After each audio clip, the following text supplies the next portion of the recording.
how to change the sprocket of your chainsaw. Here I'm having the Stihl model MS231, but I guess it's mostly the same with all of them. It's a pretty messy job. Don't do it like me in the kitchen. I'm only doing that because my ill dog Lizzy wanted to be here when I had a little lunch before. That's why I carried him up here. And he's comfortable now, so that's why I brought this dirty thing up here and I have a plastic bag underneath. I would do that outside usually. So the sprocket,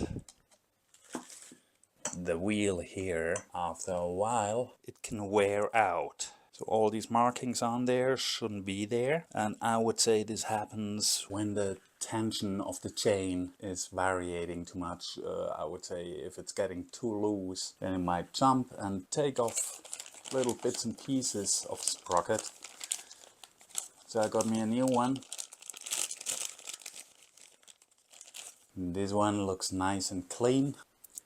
No markings whatsoever. And I admit, I've never done this before, but it shouldn't be that hard. Of course, the whole cover I already took off. Plus the next layer of covering needs to come off. Obviously, I did the whole thing like a real man. That means I did not read the instructions up front, I just did it. Afterwards, you're always cleverer and it seems like you don't have to remove the extra cover. And on this model, I'd say it's only 3 screws. So let's loosen these up. These are star-shaped screws. Luckily, I found a fitting screwdriver, because without taking them off, that thing goes nowhere.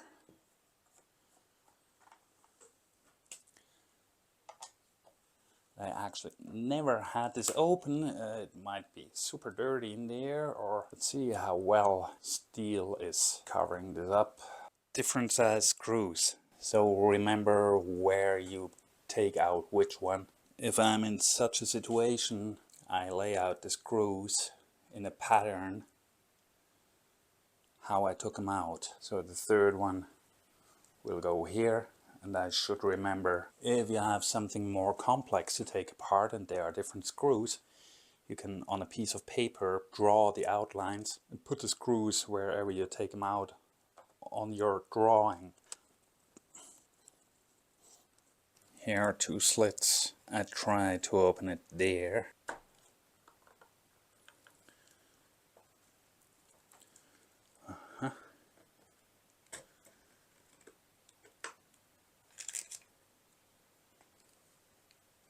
That's one dirty chainsaw.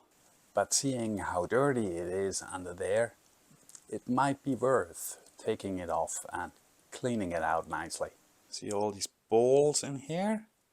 That's sawdust mixed with oil from the constant rotation in here, and they formed up as balls. Still not coming out. Uh-oh. Let's put on the brake and see if that helps.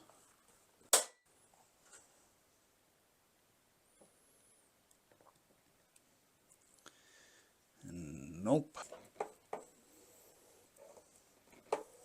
Something's happening there.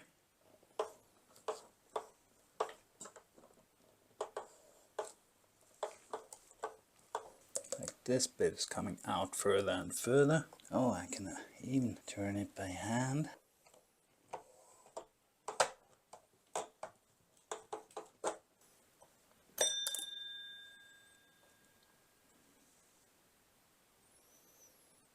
And that little thing there, that's supposed to be a bearing. So if you have it out already, you might want to grease it in a little before you put it back in. Seriously, I thought that would be easier. Maybe I even did it the wrong way. But I finally got it off. And before I put the new one on, I'll clean that thing out. I'll use air pressure, that of course is outside. And I'll be right back, hopefully with a cleaner chainsaw. Oh yeah, that cleaning was worth it. And I'm dirty now. Let's get it back together, hopefully. I hope that thing didn't turn up too much or whatever happened here. The brake is loose now, so that should just slide over it. Yeah, not having a hammer here now, but that's moving inwards since we're in the kitchen.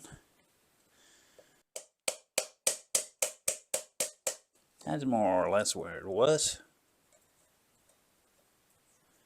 Spinning relatively okay. Now there were the notches.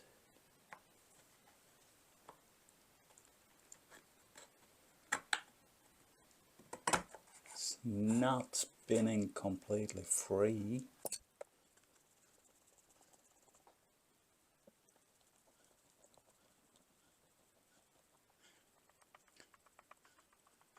It's touching some plastic here.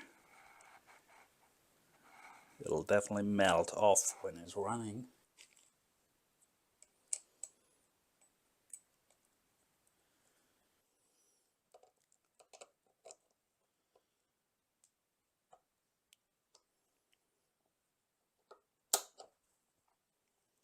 Yeah, old and new.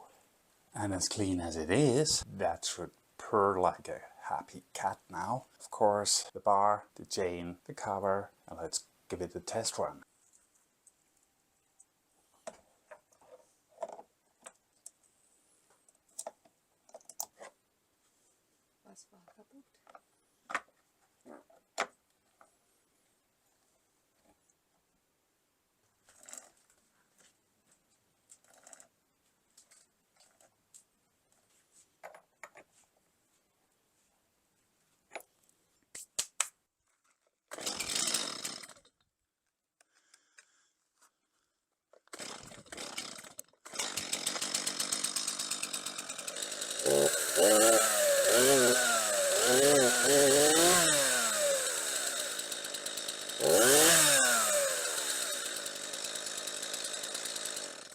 Looking good.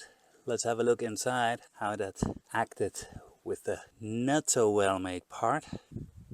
Yeah, that looks pretty good. Got a little hot, but I guess that's supposed to be. So let's hope it'll last for a while. So you see, you can do things even if you have no idea what you're doing. See you in the next one.